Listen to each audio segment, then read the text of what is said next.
Okay, we're up and running.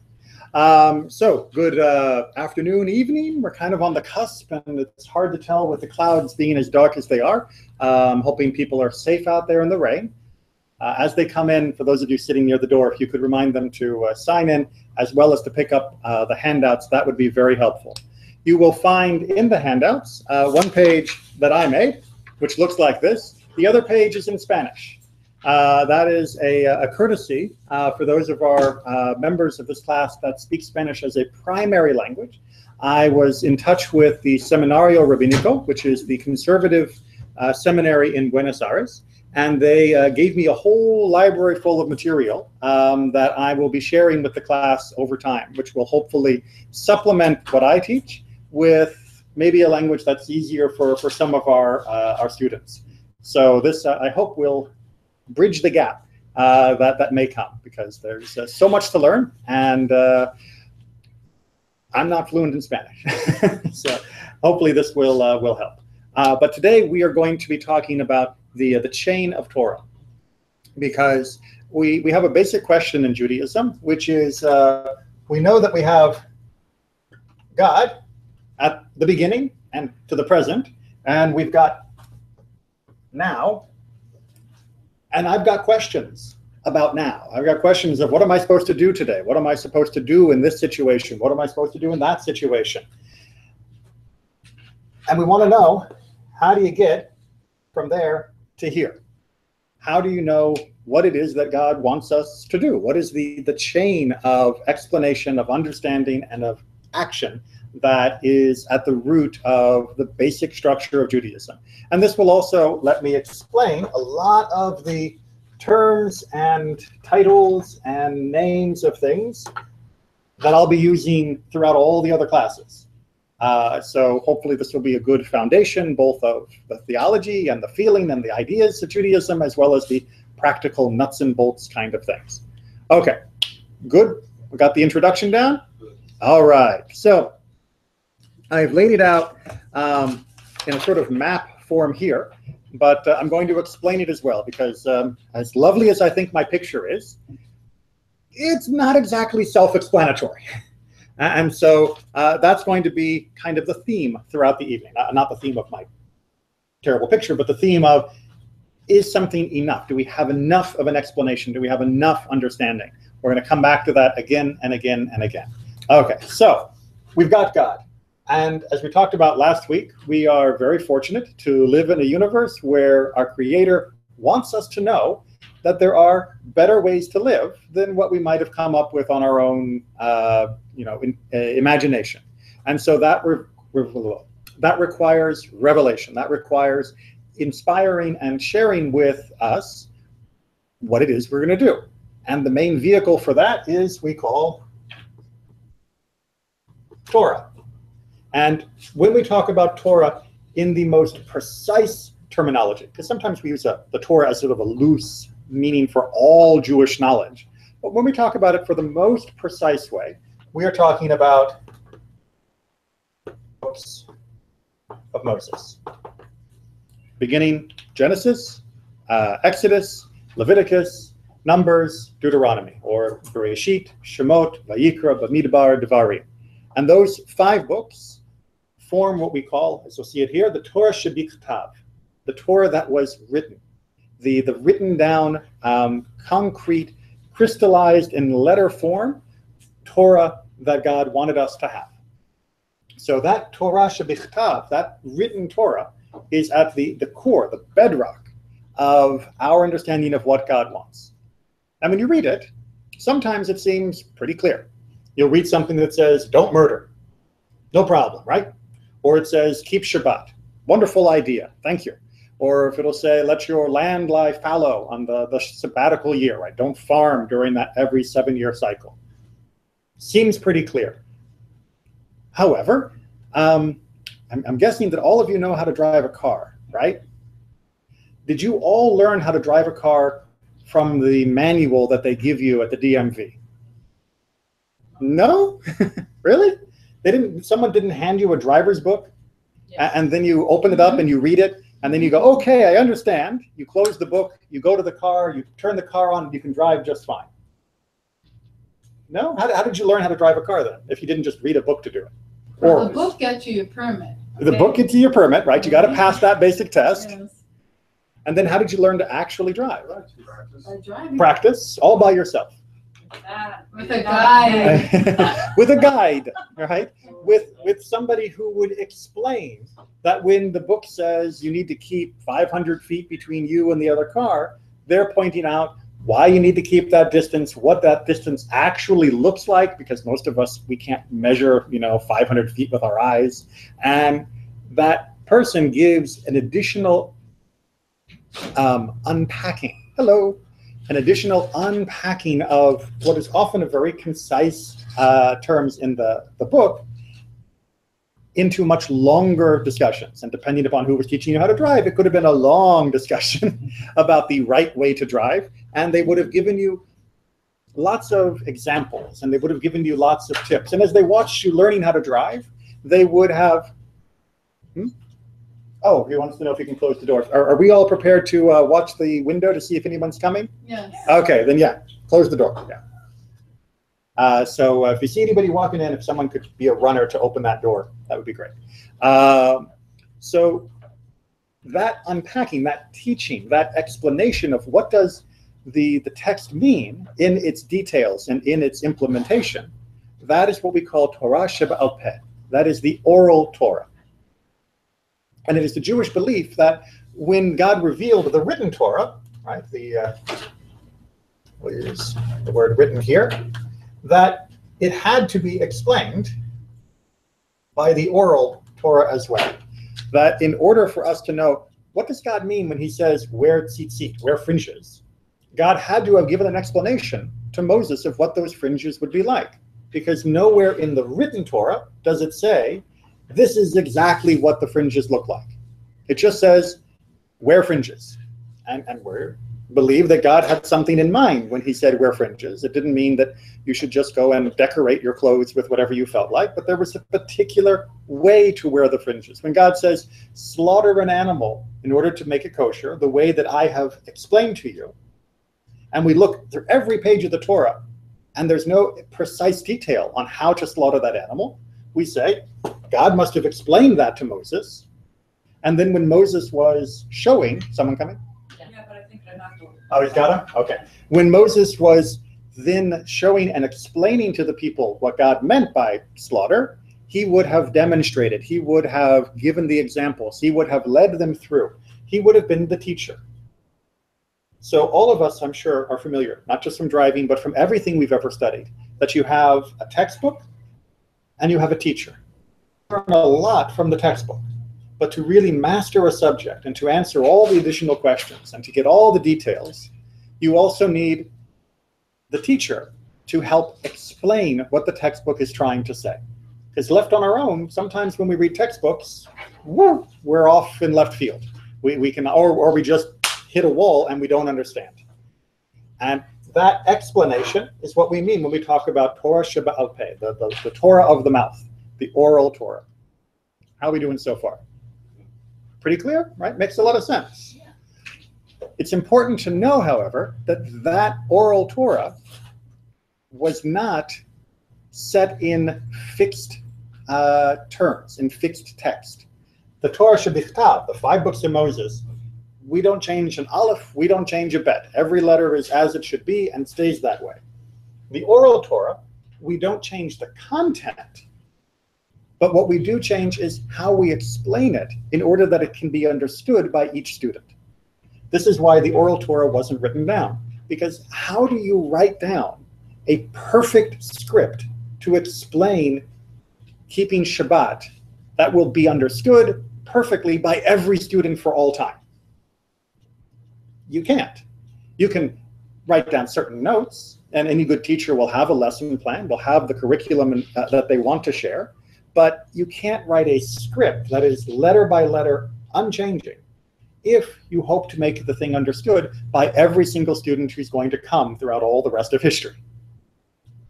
I'm sure that many of you have had experiences where you might be learning a subject with one teacher and it just doesn't quite fit, doesn't sink in. And then you have a different teacher or maybe a tutor try to explain it, and all of a sudden the light bulb goes off and you get it.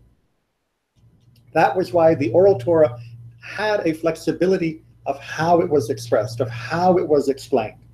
The basic law didn't change. Right? No one was saying go left and someone else was saying go right. They were both saying go left, but the way they explained it to a student was a little bit different in order that each student would grasp the idea and understand it. And then that student could teach someone else. Make sense? Yes. Okay. Except, this is where it gets a little bit more complicated. That system works really, really well if you have a very nice, very peaceful, very stable society. If you're, someone else coming? They all looked over my shoulder and I had to check. If you have a nice, calm, stable society with lots of time for the teacher and the student to interact and get the question right, then you can get this system to work perfectly. But what happens when the community is a little unstable? There's war, there's famine, there are people who are having to travel and leave the country looking for more work, looking for more stability. How do you keep that chain of explanation going? Well, you still try to teach, of course, but then you need to have an approved shorthand, an approved condensed version of how to explain the Torah so that everyone will be at least starting with that correct explanation. This is the equivalent in the modern world of sort of the Common Core curriculum, right? You have to give all the teachers at least some consistent way of explaining the laws, so that way, even if they're a teacher in Spain, or if they're a teacher in Greece, or if they're a teacher in Egypt, or a teacher in Babylon, or in Persia, they will be going from that same consistent base. That is what we call the Mishnah.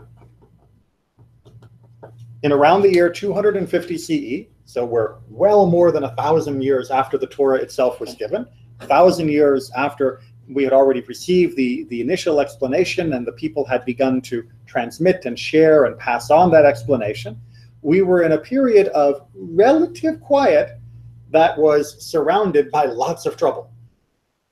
And Rabbi Yehuda Hanassi, who was the leader of the Jewish community at the time, said, we've got trouble. People are not able to spend as much time studying. People are not as good at teaching everybody as maybe they used to be. And there's a real chance that this explanation, this oral law, will be lost because it's only as good as the community to continue to pass it on. We need to write it down. We need to at least capture the core of it to make sure it doesn't get lost. And then teachers will be able to have that, and then they can begin to explain it in their own way as well. But at least we know they'll have a reliable, dependable, and accurate text to start their explanations from. And that became the book that we call the Mishnah. So the Mishnah is this compilation of the explanation of how to live Torah. It is the oral law written in shorthand form. I know it doesn't seem like a short book if you've ever read the Mishnah, but it actually is a pretty short book. And the way the Mishnah was done was Rabbi Yehuda Hanassi, who was the editor, he gathered all the different explanations, all the lesson plans of all the rabbis that were in his generation. And he said, who explains this topic best? Who has the clearest, the easiest to remember way, the easiest to understand, and the way that explains it with the fewest words without leaving anything out? And he would take those teachings from all of those rabbis and he put them together and he built a book that does all of this, that we call the Mishnah. How are we doing? Good? Okay. However, at the same time that the Mishnah was being written, the rabbis were also engaged in another project of teaching. And eventually those teachings also were written down. And that type of teaching is what we call the Midrash. The Midrash was a way of carefully analyzing the text of the Torah itself. They wanted to try and understand both the law, right? So you have Midrash that covers the law, and they also wanted to cover the meaning, philosophy, the feeling of the text by analyzing the word for word. Now, they already had the Mishnah. They knew what they were supposed to do, but they wanted to be able to see the link between the oral and the written more clearly. And the Midrash is what helps unpack that, is what helps us see which word in the Torah is linked to this understanding in the oral law. And that's a different way of approaching it. The Mishnah was more interested in the final score, right? What is the law? The Midrash wanted to find out why that was the law. And so the Midrash goes through both legal style as well as more philosophy and feeling and emotion and what's the story style to try and unpack that. So we call that Midrash Halacha, the legal Midrash, and Midrash Agada, which means the more narrative style of Midrash. Haven't lost anybody yet? Okay. At the same time, and this is kind of on the edge, which is why it's on the edge here. I realize I'm making a mirror of my my little picture already. You have these other things called the Tosefta or the Braitot. And these are other teachings that are similar to the Mishnah, but these were not considered to be the best way of explaining it.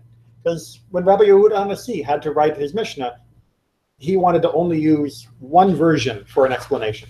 These are the other versions. So these and these will often cover the same topics, but this will be written in a different style. This will cover it in a different explanation. Hello. And so the Tosefta and the Braitot are similar to the Mishnah, but they didn't make the official edited version. We'll come back to them a little bit in just a second, but everyone got that basic idea? Good. All right, so it's done. We're good, right? We've got the written Torah. We've got a written version now of the oral Torah. So we should be done. We should be able to read 2 books, and we won't ever have a question ever again. Ha ha ha. Yeah, it doesn't work like that. Though, for example, we know that in the Torah, it says that we need to say the Shema 2 times a day, right? At night and in the morning. And even though the Mishnah tells us clearly the time to say the Shema is, for the evening, for example, is from after 3 stars come out until the next day, but we try to do it before midnight so we don't make any mistakes and fall asleep without having done it. There are still lots of questions. For example, why? Why is it at that time? Why would that be an important time to do it? And what happens if there are different sorts of emergencies? What happens if there are different people and different statuses? Right? Are there any exceptions to this? Are there any other rules that follow the same style of pattern of time and these things? Those questions and the answers and debates about those questions are in what we call the Gemara. And you probably have also heard the term, which is the Mishnah plus Gemara Talmud.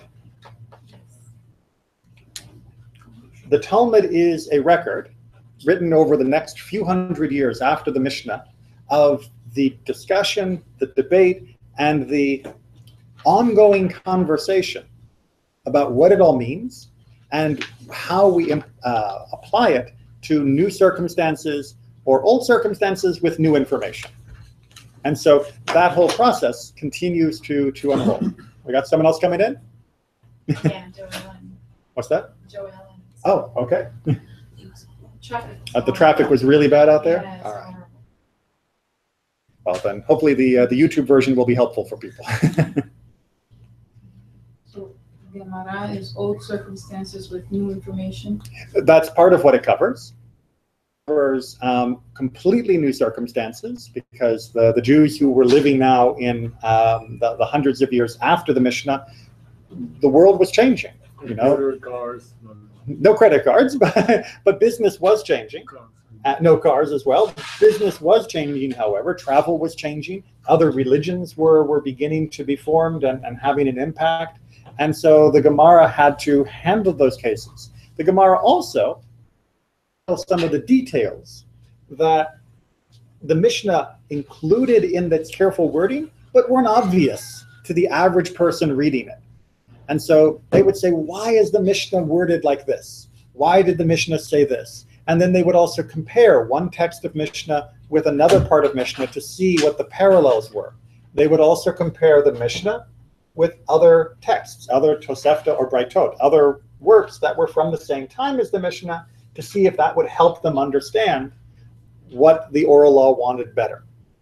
And the Gemara, rather than just wanting to give us the final answer, like the Mishnah does, the Gemara records all of that give and take of argument, of one rabbi saying it's this, and another rabbi saying, no, I think it's this, and then they bring their proof from the Torah, from the Mishnah, from the Braitot, or they bring their proof from logic to try and explain why they think this is what the answer is.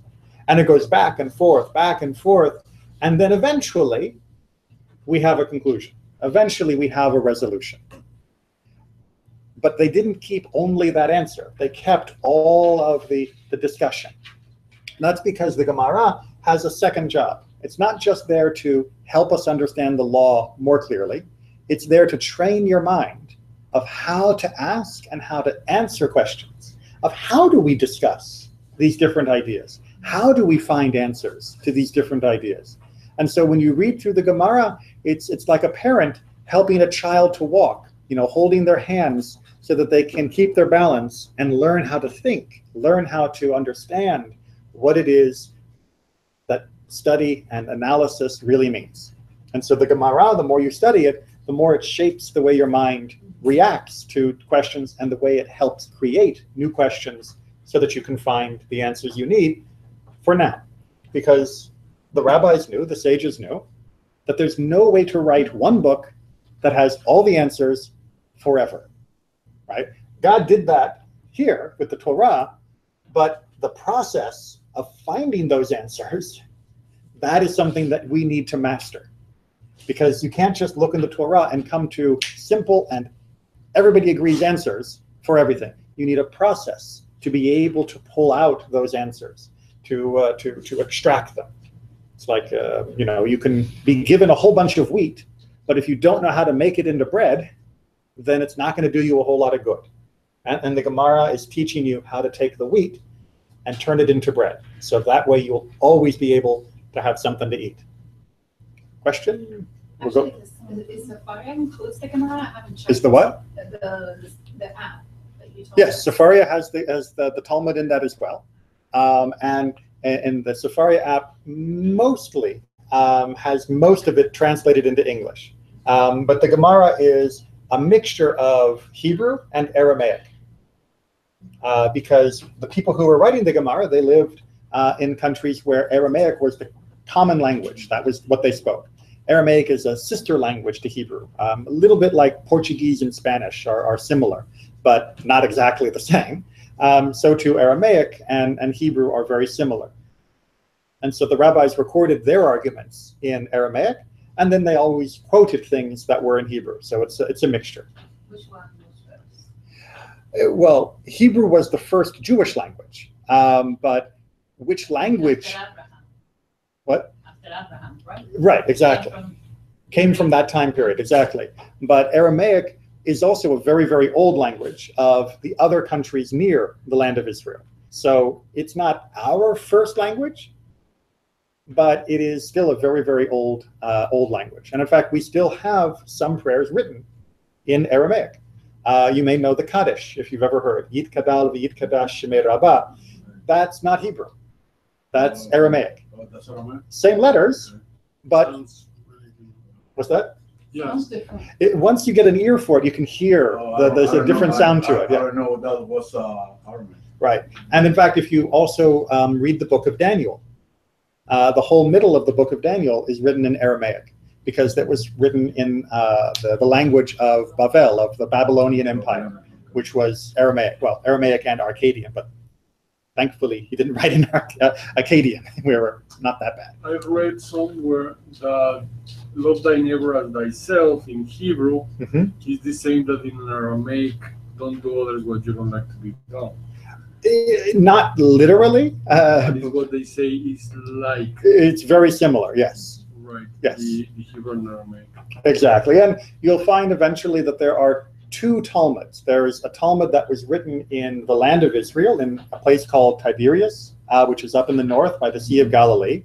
But then there was a Talmud that was written outside the land of Israel in the area that we still called Babylon, but it wasn't the Babylonian Empire anymore. So it's called the Bavli, meaning the Babylonian Talmud. And that was written a couple hundred years later. And in general, the Babylonian Talmud is considered to be the more authoritative, the more important book, because it includes the arguments and analysis of the earlier work, and it develops them even further. So it's just like now, if you were going to read a math book, you wouldn't want to get a math book from 1800. You'd much rather have a math book from 2000, because not because the 1800 book was wrong, but simply we have more math. We've learned more since then. And so the book will include more understanding and more arguments. So the Bible Talmud is it's newer and therefore stronger. Okay. So which one is going to be better? So it's good to have both, but the Babylonian Talmud is more important for where we are going next. Okay. Right. So studying the Yerushalmi, or the Jerusalem Talmud, or what used to be called also the Palestinian Talmud, which had nothing to do with the modern Palestinian-Israeli conflict, but Palestine was simply the name of the land of Israel at the time, because that's what the Romans had renamed it. That Talmud is considered to be shorter and not as developed as the Babylonian Talmud. Therefore, we use the Babylonian Talmud as our first source. And we'll use the Jerusalem Talmud sometimes as sort of backup material, and it has many other very important and interesting discussions. But as the primary source, the Bavli, the Babylonian Talmud is number one. But Babylonian, that's the Iraq, right? Iraq? No, in Iraq, yes, Iraq, yes, Iraq, right? Exactly. Okay. So there were great academies during these time periods, first under the Persian and then under the Arab Empire, that were able to develop all the arguments and all the discussions that are part of the Talmud. And then around the year 700, the Talmud was finally finished. That is to say, it was edited after many, many generations of adding new arguments and counter-arguments. It was considered to be done. And around the year 700, because different pieces of it were finished at different times. It's kind of like, if you paint your house, you don't finish the whole house on the same day. You'll paint your bedroom first, and then the kitchen, and then the living room, and eventually you're done, hopefully.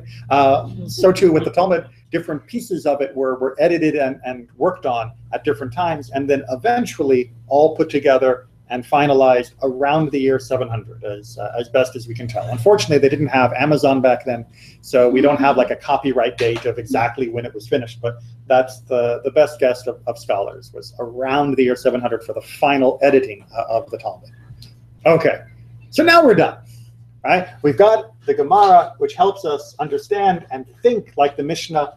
We have Midrash, which gives us more meaning in some of the behind-the-scene gears and understanding. And all of that is the way that we can keep the oral Torah alive, to understand the written Torah that God gave us. And now we're done. We know what we are supposed to do. Well, kinda. Kinda.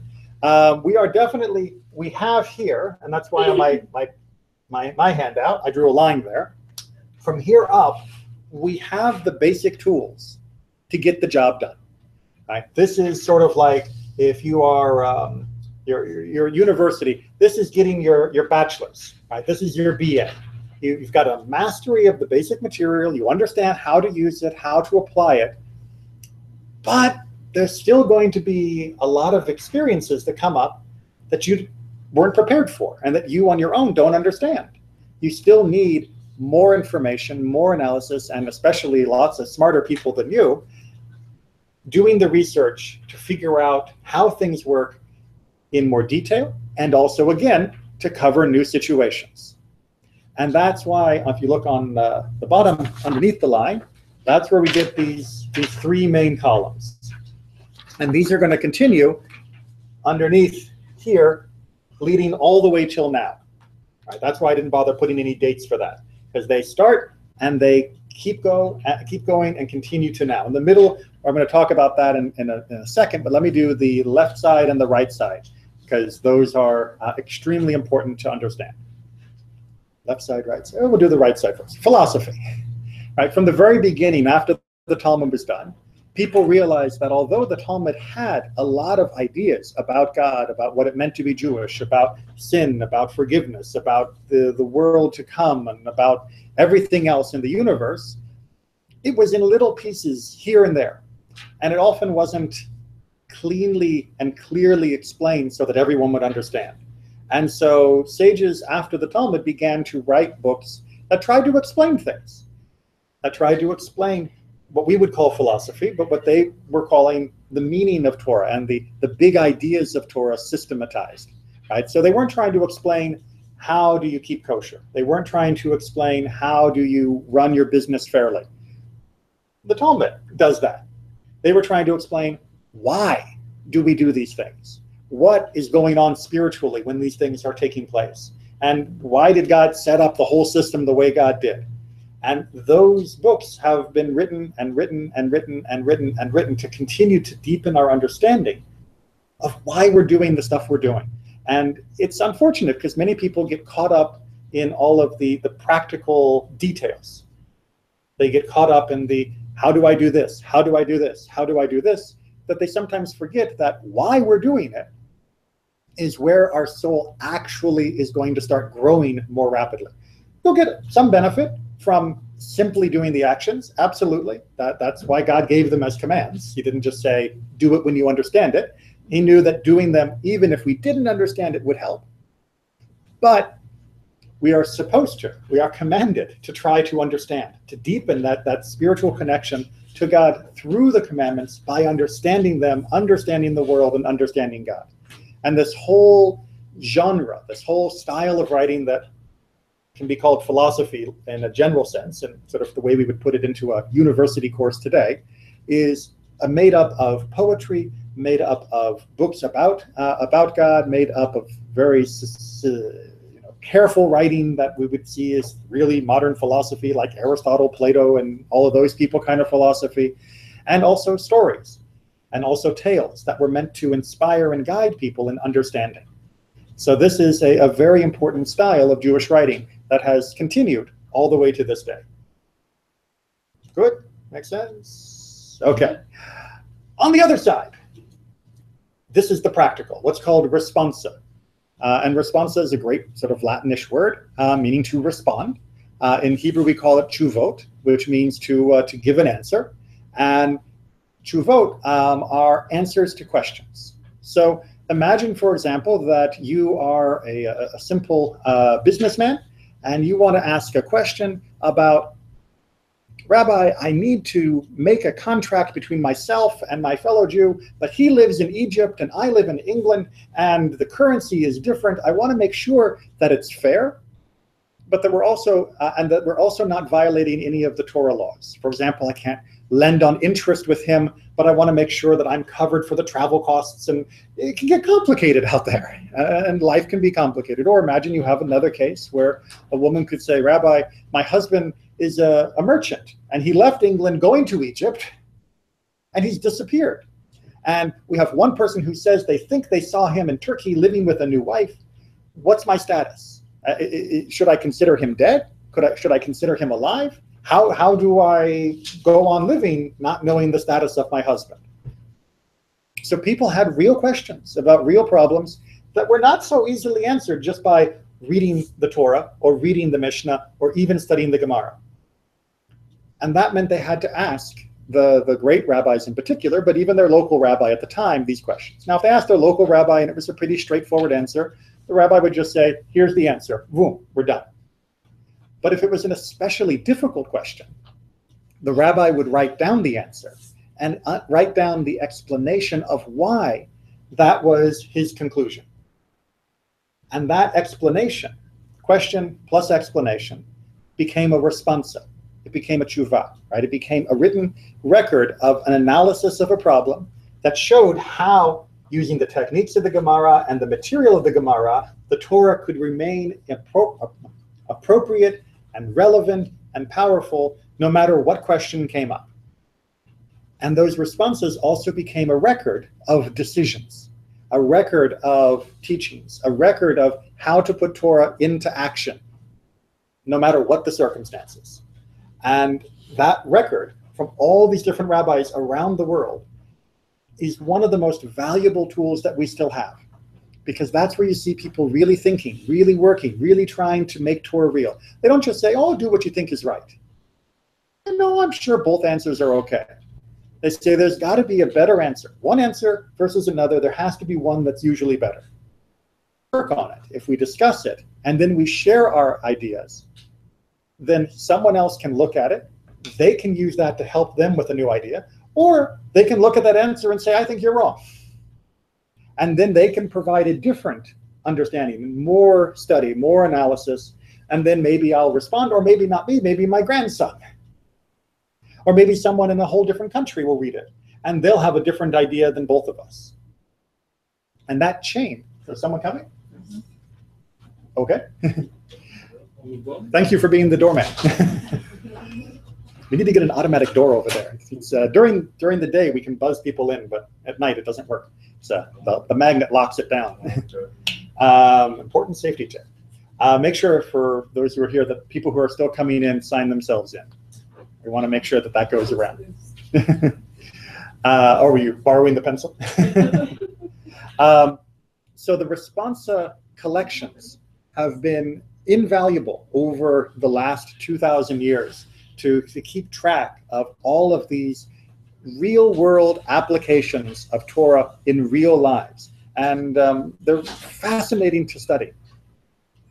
Because, because as you study them, you get these glimpses into the windows, through the windows of life, of what was it like to be a Jew in Egypt? What was it like to be a Jew in England, or in France, or in Spain, or in Morocco, or Tunisia, or wherever?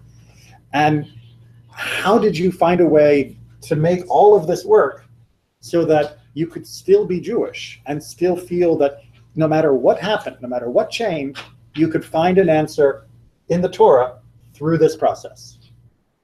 So it's really a very beautiful monument to how Jews lived for all of this time. Okay, how's that sound? Good. So now it's so easy to find your answers, right?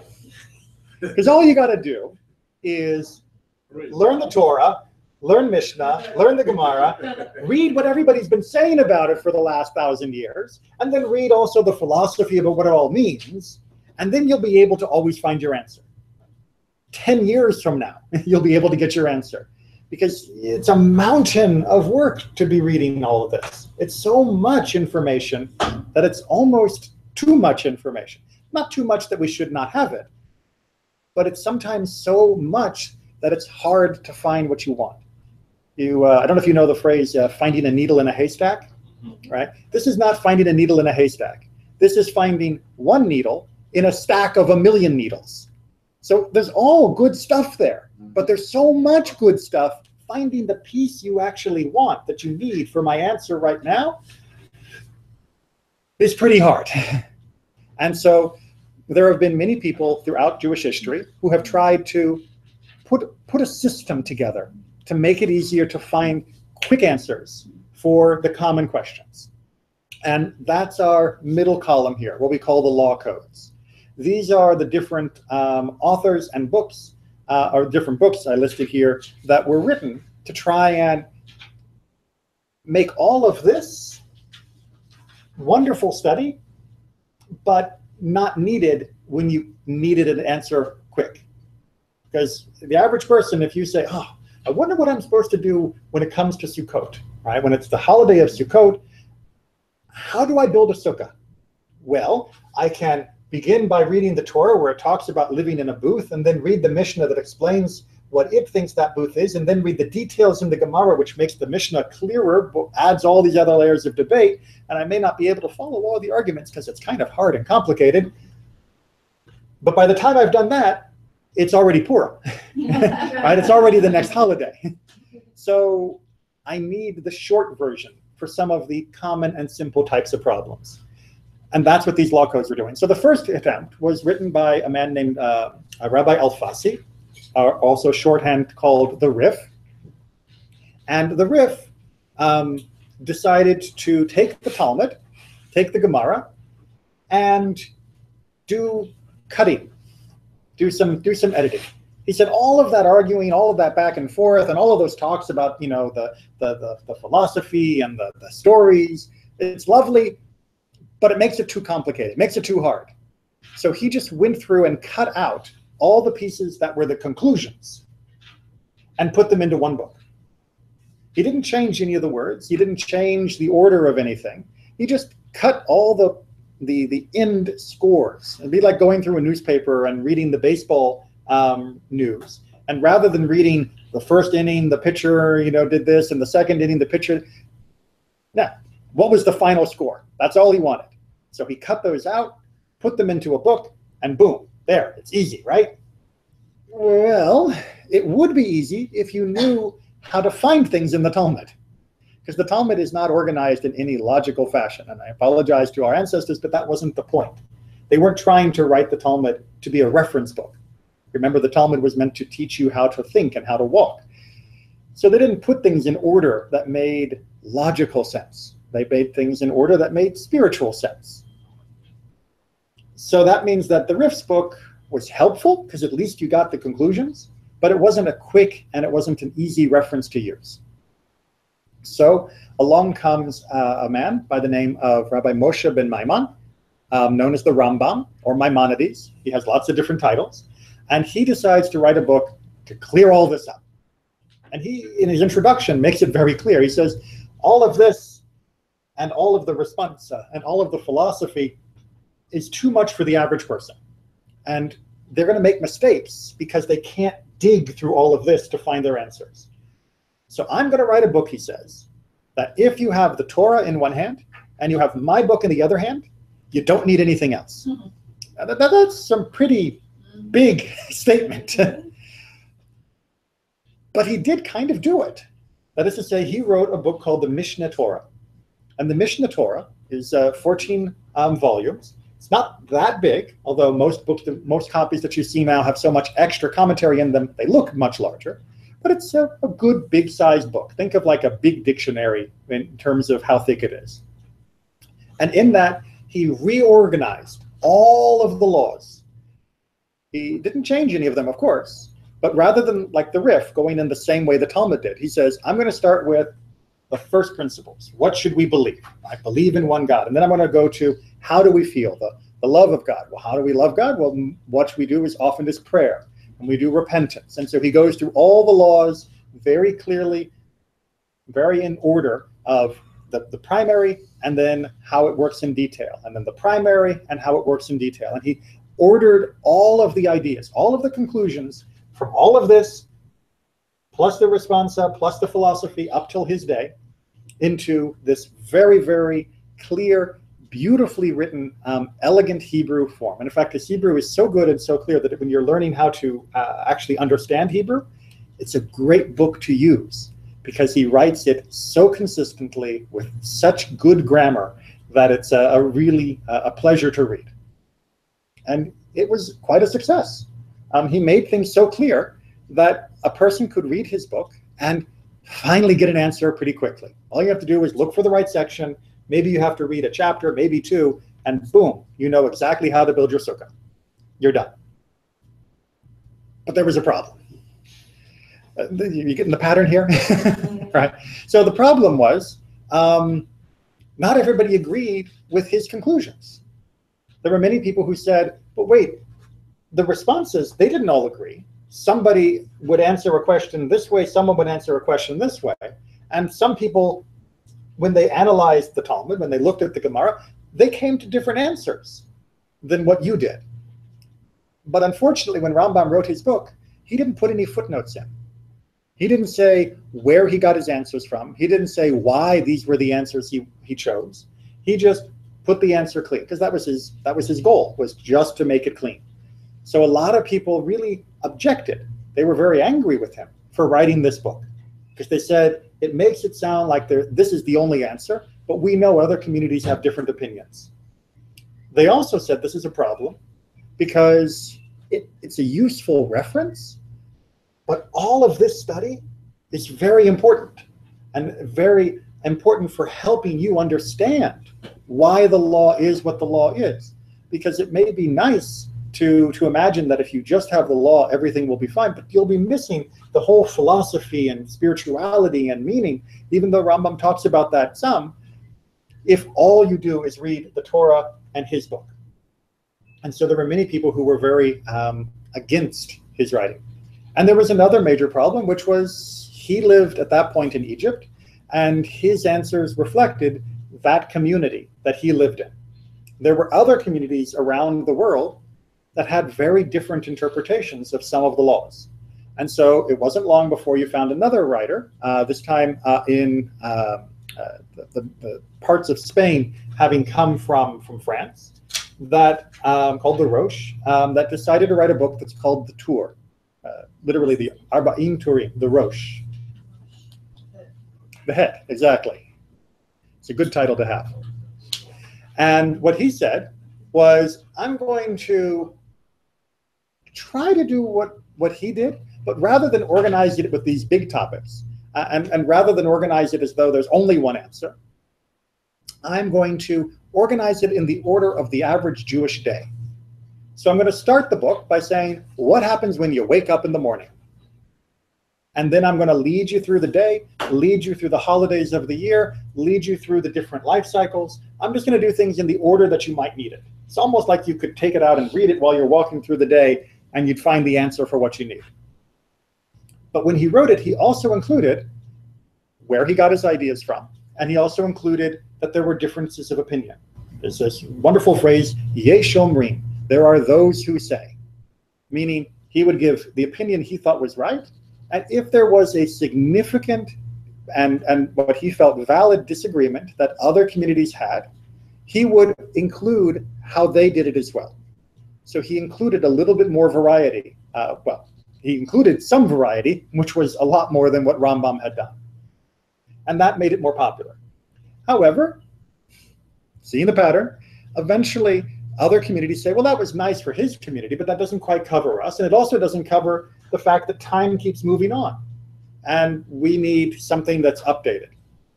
And so a rabbi by the name of Joseph Caro, who was living in around the year 1500 in Tzfat, in the land of Israel, said, I'm going to write my own version. After having written an analysis of the Torah, he wrote his own law book instead. He thought at first, I'm just going to write, footnotes. But then he realized, I can't just write footnotes. I'm going to have to write my whole book altogether. And so he wrote his whole book called the Shulchan Aruch, which means the prepared table. And he used the same pattern of going through the day, the cycle of life and the holidays.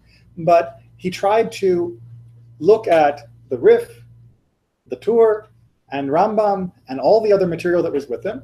And he laid them out for every topic and said, okay, we have three main opinions here. If they all agree, the answer's easy. And many times he would just quote Rambam if everybody agreed. But if there was a disagreement, if two people agreed and one disagreed, he went with the majority and used that opinion as his main opinion. And if there was no agreement, then he tried to include the differences of opinion when necessary. But he was always looking for what was the majority of people doing. And that book became very, very popular. But there was still a problem. He was living in the Middle East at the time. He was representing the Sephardic community. And the Ashkenazic community up in Europe had some differences of opinion. And his book reached Europe, and a very great rabbi called Moshe Yisraelis, called the Ramah, is his shorthand name. You know what? I agree with like 80% of what he said here, but it doesn't 100% match what we do here in Europe. So rather than writing my own new book, and this was where the Ramah showed great humility, rather than writing his own new book, he just added notes to the Shulchan Aruch. He added what's called the Mapah, which means tablecloth. So he said, okay, this is the table, but I'm going to add the tablecloth to finish it off. And so when you read the Shulchan Aruch, you'll see there'll be a passage like that, and that's Joseph Caro's writing. Little paragraph underneath it, and that's the Ramah. That's his additional information. And together, Shulchan Aruch has been printed for the last 500 years. And the Ashkenazic side.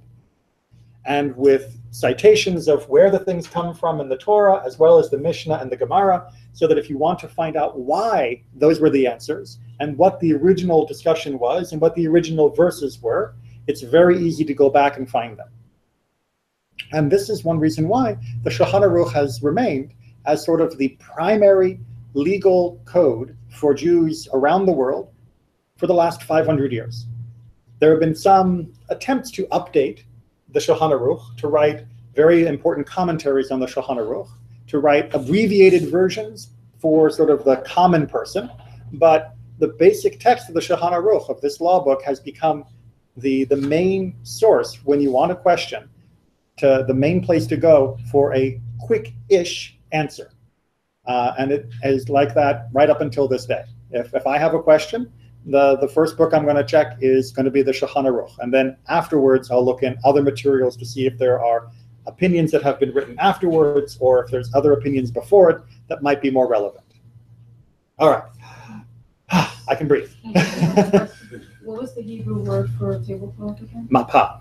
Thank you. You're welcome. Any other questions up till there? You want me to hold these for later? No, fire away. I figured I could hold them for later because this is a good refresher, which I found from the course, but you know. Yeah, fire away. All right, so I wrote these down. So when you look at Mishnah or law, how does that come to play being in Judaism has so many different groups, so many different communities? Are we supposed to go back to these different books, you know, right, and say, okay, this is where, but no, because that embraces all different communities. And I mean communities as in not Ashkenazi and Sephardi. I mean, you know, the conservative movement, the reform movement, right, you know, the Orthodox. Which is actually our next topic for our next class, is the different movements of Judaism, the different types of Judaism. But then the following and the way you practice and the way, you know, I follow you. So there's going to be one set of ways to do something versus, you know, if you were in another branch. Right, or even a different conservative rabbi. Right. Right. You could find some variety on lots of things. What we're going to talk about in our next class, which, by the way, is not next week. Next week, we don't have any class. If you look on the clipboard, I already marked which classes are not going to be in attendance. If you got next week is not in. 2 weeks after, the next 2 weeks after that, we have class. After that, I think, if I'm doing my math right, we're going to be at Rosh Hashanah Yom Kippur. So your homework for those classes is to come to Rosh Hashanah and Yom Kippur services, and then we will talk more about them afterwards. But the topic of the class following week, next week, no class. I got to keep saying it because I don't want anyone coming here knocking on the door and I'm not here, because I would feel really bad. The topic for our next class together is going to be the different types of Judaism: conservative, reform, Orthodox, Reconstructionist, all these different styles of Judaism that have taken shape in the last couple hundred years. Because all of them are still, by Jewish standards, relatively new. When you look at Mishnah, you look at the oral law being taught, it's being pretty much taught depending on who. Right, and that's why we're going to cover that in the next class, because all the way up to here, right, and then plus this, let's draw a line around the year 1800. This is the way Judaism was done. Right? This is the style and how Judaism was handled. What happens from 1800 till now, that's going to be our next class, because that's where you end up getting the Reform style, the Orthodox style, the conservative style, and other types of Judaism. And the way they handled this material is very much what we're going to be discussing in our next class.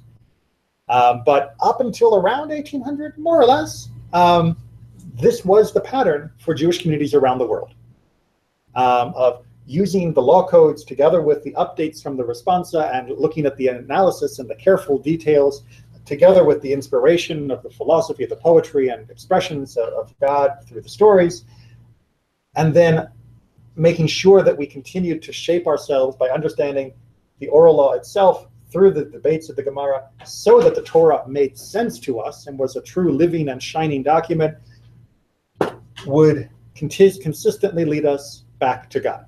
That has been the pattern for about the last 2,000 years. that we have a record for, and we believe it was the pattern before that, although a lot of these books weren't written. But that same basic style was still what was going on.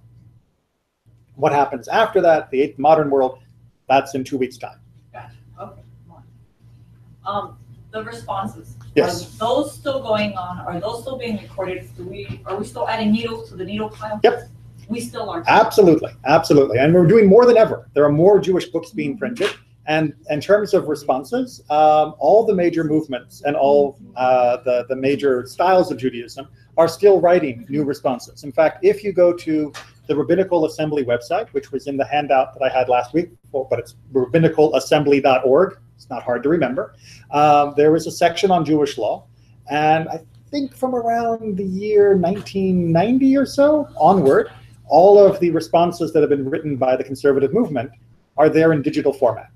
The older responses from the conservative movement from 1912 all the way through the 1980s, those you can get in book form. And if you're ever interested, I have copies in my office if you want to see what sort of other questions have been handled. So now the internet makes it easier. Oh, the internet is unbelievably helpful and also deceptive, right? So there is a problem with this, which is all of this process of training and of learning and of doing the work meant that when you came to answers, you knew where they came from, you knew what was inside of them, and you knew how they fit into this pattern. The internet means that I can type in a question for Rabbi Google, and I will get 1,000 different answers that are not all of equal value, to be diplomatic. Because anybody can publish things on the internet. I don't know if you all knew that. Right? There's no editor of the internet. And that means that people who know a little can write things acting like they know a lot. And people who know a lot can write things that are really amazing, but are hard to understand.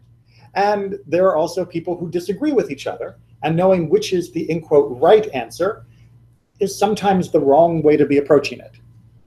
When we used to always rely on this process, that process gave me a trust in the answer. But when the answer is just click, it's much, much harder to know the answer you're getting is a right answer. That's one reason why I gave you a list. Excuse me.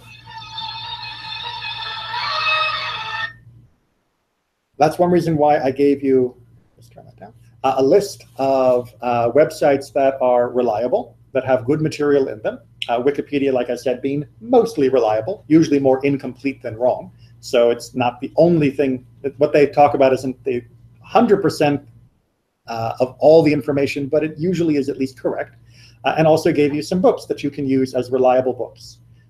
Because at this point in your study and journey, it's important to have things that you can read that are dependable. By all means, check Rabbi Google too, because it's fascinating and interesting of what's out there. But in terms of feeling that you're getting answers that you can count on, trust the books, trust the sites, and trust our discussions. That will fill in and give you much more, a greater sense of confidence and understanding than just clicking on things out there. If you ever find something that you think is really interesting, but you're not 100% sure whether it's the kind of thing that's really reliable, send me a link and I'll be happy to take a look at it and let you know whether it's a yay, nay, or meh. Lastly, Rabbi, do people ask you vote today regarding how to do complex tasks, such as where you have to question answers using Gemara? I encountered once where somebody came to ask you a question about knives. About what? Knives. Knives, yes. How to change or swap their knives. Right. How to rekosher a knife, yes. Do they go into these complex questions that you were talking about a minute ago? I don't get a lot of complicated, complex questions. That is to say, most questions that I get are fairly routine questions about the basic things of life. Because one of the beautiful things of all of this is, even though we've now got cars, credit cards, and electric things, the basic truths have remained stable. And the basic humans that are using them are still the same.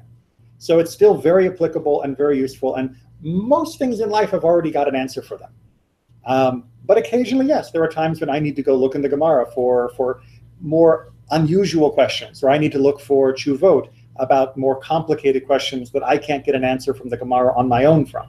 and things that are truly novel, the conservative movement has a committee, a law committee of rabbis that will analyze totally new concepts and look at them and provide recommendations of answers to those. Because a tshuvot is only an answer that is applicable for one person at one time, but we can all learn from it. Right? So if someone comes to me, like you said, asking about a knife, and I tell them this is what you need to do to make that knife kosher, or you can't make that knife kosher, which sometimes is the case, then that answer for them is their answer. Right? They don't get to say, well, thank you, but I'm going to go ask another rabbi. Right? When you ask for an answer, you get a judgment, you get an answer. That is your answer. But you standing next to that person, you get a choice, because you are listening and you're learning from the answer. It wasn't your question that was being answered. This is, I know, a little bit complicated, but it's because Judaism believes that the application of law depends entirely on the details. So just because you may think your case is the same as the person next to you, doesn't mean that I'm going to say it automatically is, and therefore you have to follow the same thing I just told that person. I want to hear your story.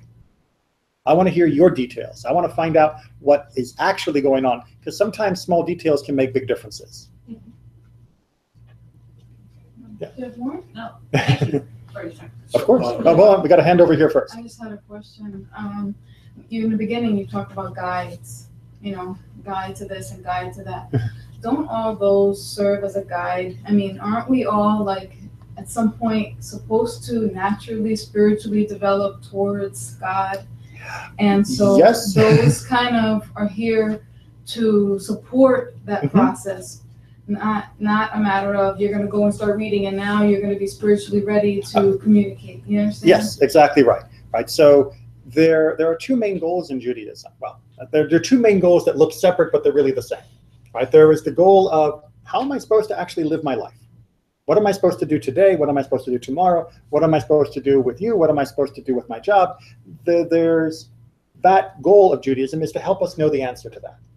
And that goal feels separate, but isn't, from so how does my spirit, how does my soul change and grow through this process of living and get closer to God? The two are really supposed to be the same.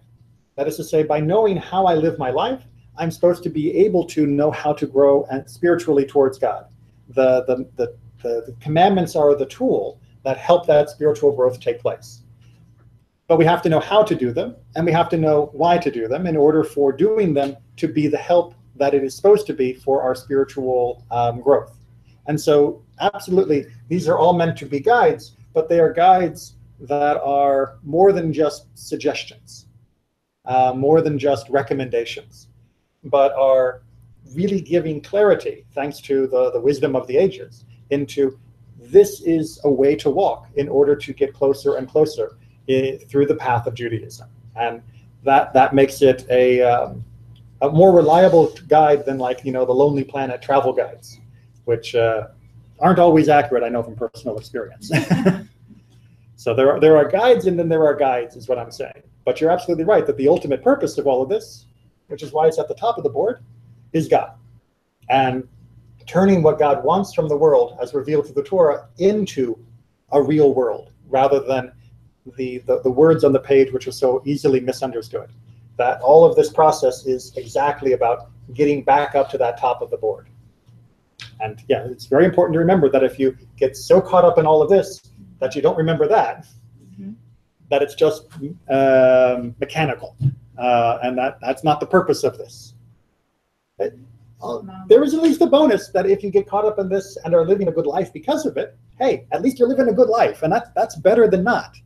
Right? If you're being honest in your business, you're being good to your family, and you're not, beating up on puppies, that's a good thing. Right? Even if you're not 100% really spiritually motivated, but you're kind of missing the point.